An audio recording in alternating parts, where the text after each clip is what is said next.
Elon Musk has raised concerns about what's happening with the Panama Canal. It was once under U.S. control but was handed over to Panama in 1999.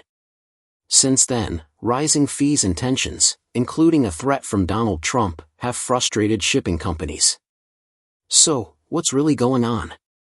On December 22, Donald Trump made headlines with his strong comments about the Panama Canal during a rally in Arizona. He criticized Panama for charging high fees to American ships passing through the canal.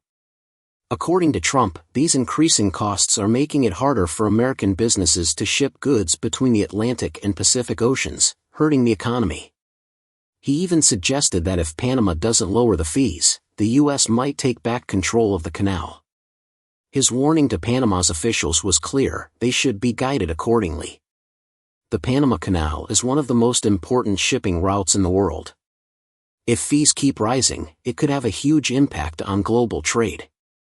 Trump also argued that China might be benefiting from these high costs, while American businesses are at a disadvantage.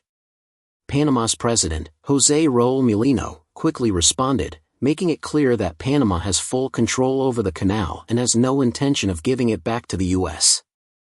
He refused to negotiate with Trump or take his threats seriously. This response sparked further debate, drawing attention from around the world. Elon Musk also shared his opinion on the issue. According to sources close to him, Musk believes Panama is raising prices because of financial struggles caused by problems like water shortages, political tensions, and security concerns. In his view, Panama is trying to cover its expenses rather than purposely targeting American businesses. While Musk's explanation made sense from a business perspective, it didn't ease the tension. Many of Trump's supporters saw his comments as an unnecessary defense of Panama, while others viewed Trump's remarks as a serious threat to another country's sovereignty.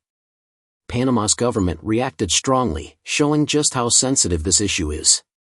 The history of the Panama Canal is long and complex, dating back over 500 years. To understand today's conflict, we need to go back to 1513, when Spanish explorer Vasco Núñez de Balboa first crossed the Isthmus of Panama. Balboa realized the land connected the Atlantic and Pacific Oceans, and he saw the potential for a passage between them. This idea excited explorers because it could save ships a lot of time traveling between Europe and Asia. At that time, ships had to take a dangerous route around the southern tip of South America, facing violent storms and rough seas.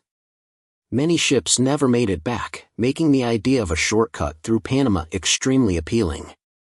However, despite the excitement, building a canal was impossible at the time. The technology needed for such a massive project simply didn't exist. The land was also difficult to dig through, with thick jungles, mountains, and a harsh tropical climate making construction even harder. For centuries, the dream of a canal remained just that, a dream. In 1881, the French attempted to build the canal, believing they could do it after their success with the Suez Canal in Egypt. Led by engineer Ferdinand de Lesseps, they expected to complete the project quickly. However, they underestimated the challenges. The tropical climate brought heavy rain, landslides, and deadly diseases like malaria and yellow fever. Thousands of workers died, and the project became too expensive. By 1889, it was abandoned, having cost thousands of lives and millions of dollars. Nearly 20 years later, the U.S. took over the project. President Theodore Roosevelt saw the canal's potential, not just for trade, but also for military purposes. However, Panama was under Colombian rule at the time. To gain control of the canal, the U.S. supported Panama's independence movement in 1903. In return, Panama signed a treaty granting the U.S. rights to build and manage the canal. Construction began in 1904, with American engineer John Stevens leading the project. Unlike the French, Stevens prioritized worker safety, ensuring proper housing, sanitation, and medical care. He brought in experts to control the spread of disease, helping to avoid the mistakes that had doomed the French effort. The U.S. successfully completed the canal in 1914, and it remained under American control for decades. However, growing demands for Panamanian sovereignty led to an agreement to transfer ownership. In 1999, the canal was officially handed over to Panama, ending U.S. control. Today, the Panama Canal is a vital part of global trade, but rising fees and political tensions are once again making headlines. While Trump's remarks have caused controversy, the debate over the canal's management is far from over. Whether fees will be lowered or tensions will continue to rise remains to be seen. Stevens wasn't just concerned about the well-being of the workers, he also understood that building a sea-level canal, like the French had attempted, would be an enormous challenge. The land had steep hills and deep valleys, making excavation extremely difficult and expensive. Instead of leveling the land, Stevens and his team decided to build a lock-based system. This system would lift ships to a higher elevation and lower them back down on the other side, making it easier to work with the natural landscape while saving time and money. Though still a massive challenge, this plan was much more practical than the original sea-level idea. By 1906, significant progress had been made, but there was still a long way to go. However, new problems began to emerge. Tensions between Stevens and the U.S. government, especially President Theodore Roosevelt, started to grow. At first, the government fully supported the project, but by the end of the year, its involvement started to feel more like interference. Some reports suggest Roosevelt wanted Stevens to hire a contractor he didn't trust, while others say the president disagreed with some of Stevens' decisions. Whatever the reason, it was clear their relationship was becoming strained. Eventually, the pressure became too much. Stevens, already overwhelmed by the enormous responsibility of the project, fell ill due to stress. This gave the government an opportunity to replace him. However, before they could remove him, Stevens resigned in 1907. He stepped down as chief engineer, passing the responsibility to George Washington Goethals. When Goethals took over, many expected major changes. However, he largely continued the method Stevens had already put in place. Using steam shovels and dynamite, his team tackled the most difficult section of the canal, the Culebra Cut. The work was extremely tough, with frequent equipment failures and the enormous challenge of moving vast amounts of earth.